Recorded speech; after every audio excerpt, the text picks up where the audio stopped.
Hello friends, welcome to my channel. நான் இன்றைக்கி என்ன ரெசிபினா டிஃபனுக்கு ஒரு சைட் டிஷ் ஒன்று செய்ய போகிறேன். பன்னீர் பட்டர் மசாலா. வாங்க எப்படி செஞ்சு நம்ம இப்போ பார்க்கலாம். அதுக்கு ஒரு கடாயில் கொஞ்சமாக ஆயில் ஆட் பண்ணியிருக்கேன். இது கூடவே கொஞ்சமாக பட்டர் ஆட் பண்ணியிருக்கேன். இது லைட்டாக அப்படி மெல்ட் ஆகட்டும். இது கூட ஒரு துண்டு பட்டை, 2 கிராம்பு, ஒரு ஏலக்காய் ஆட் பண்ணியிருக்கேன்.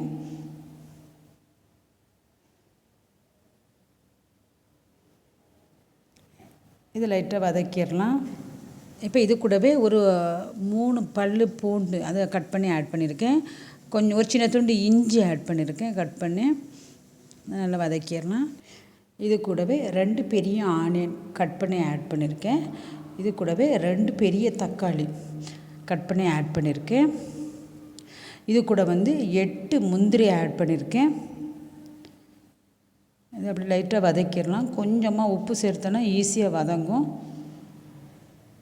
அப்படியே வதக்கிட்டு ஒரு 1 மினிட் இதை மூடி போட்டு லைட்டாக வேக வைக்கலாம். அப்போ இன்னும் கொஞ்சம் நல்லா சாஃப்டாக ஆகும். ஓகே, வதங்கியாச்சு. இப்போ இது இருந்தால் ஆறட்டும். நம்ம மிக்சியில் தான் இதை அரைக்க போகிறோம். இப்போ இன்னொரு கடாய் எடுத்திருக்கேன். அதில் பன்னீர் இருக்குல்ல, அதை நான் கட் பண்ணி எடுத்து வச்சுருக்கேன். அதில் இதில் போட்டு லைட்டாக அப்படி ஃப்ரை பண்ணி எடுத்துடலாம்.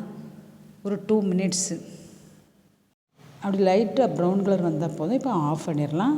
இப்போ நம்ம வதக்குன அந்த வெங்காயம் தக்காளி இருக்குல்ல, அது நல்லா ஆறிட்டுது.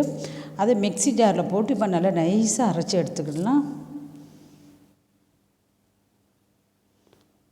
ஆற வச்சு தான் அரைக்கணும், அப்போ தான் ஈஸியாக அரையும். நல்லா அரைஞ்சிட்டுது.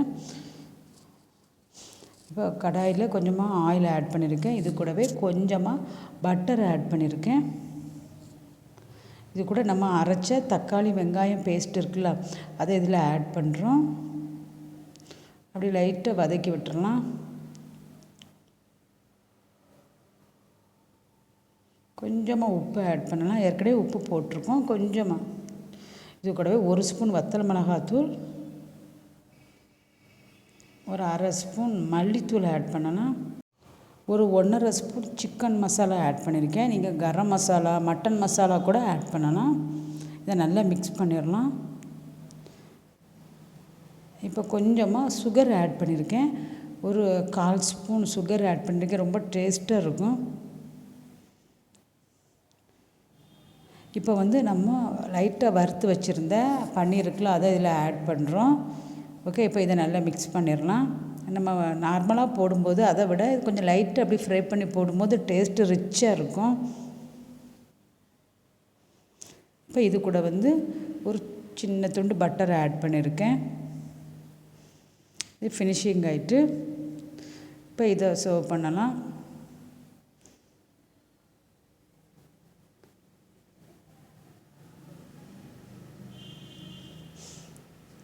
ரெடி ஆகிட்டு சுவையான பட்டர் மசாலா. இது பூரி, சப்பாத்தி, நானுக்கெலாம் super side dish. White rice கூட வச்சு சாப்பிட்லாம். நீங்களும் அந்த மெத்தடில் ஒருக்க ட்ரை பண்ணி பாருங்கள். ரொம்ப டேஸ்டியாக இருக்கும். தேங்க்ஸ் ஃபார் வாட்சிங். Please subscribe.